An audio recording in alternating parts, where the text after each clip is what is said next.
গেল বছরের শুরু থেকে আলাদা থাকছেন ঢালিউডের তারকা দম্পতি শরীফুর রাজ ও পরিমণি। ছেলে পুণ্যকে নিয়ে পরীর সংসার। বিচ্ছেদের ফলে পরি তো দূরের কথা, ছেলের সাথেও নেই রাজের সাক্ষাৎ। তবে দীর্ঘদিন পর নাকি সাক্ষাৎ হলো রাজ, পরি, পুণ্যর। শুধু তাই নয়, রাজকে নাকি রান্না করেও খাইয়েছেন পরি। তাহলে কি বিচ্ছেদ ফুলে এক হচ্ছেন তারা? পরির দাবি তা কখনোই সম্ভব নয়। তাহলে কেন আচমকা পরির বাড়িতে পৌঁছে গেলেন অভিনেতা?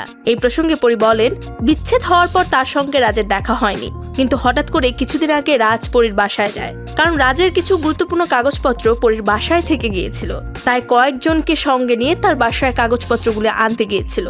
রাজ পুণ্যকে কোলে নিতে চাইলে ওভাবে রাজকে বাবা হিসেবে চিনতে পারে না এখনো। অথচ আগে রাজ ছাড়া পুণ্য কিছুই বুঝতো না। এটি রাজের জন্য নির্মম।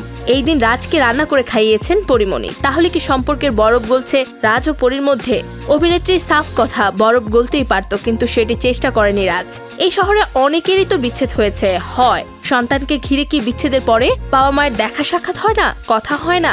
সন্তানকে ঘিরে সুন্দর সময় কাটে না বাবা মায়ের? কিন্তু রাজের বিষয়টি সম্পূর্ণ ভিন্ন। ও বাচ্চাকে সময় দেয়নি, সন্তানের ভরণ পোষণের দায়িত্বও নেয়নি। শখ করেও কখনো কোনোদিন সন্তানকে খেলনা পর্যন্ত কিনে দিতে দেখলাম না। ঠিকমতো খবরই তো রাখেনি। আমার মনে হয় সন্তানের মর্মই ও বোঝে না।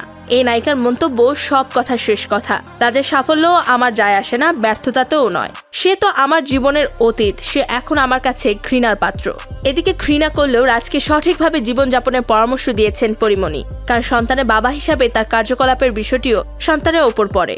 অবশ্য কথা শেষে পরে জানান, রাজের প্রতি মায়া আছে তার, কারণ দিন শেষে তার সন্তানের বাবা তো রাজই।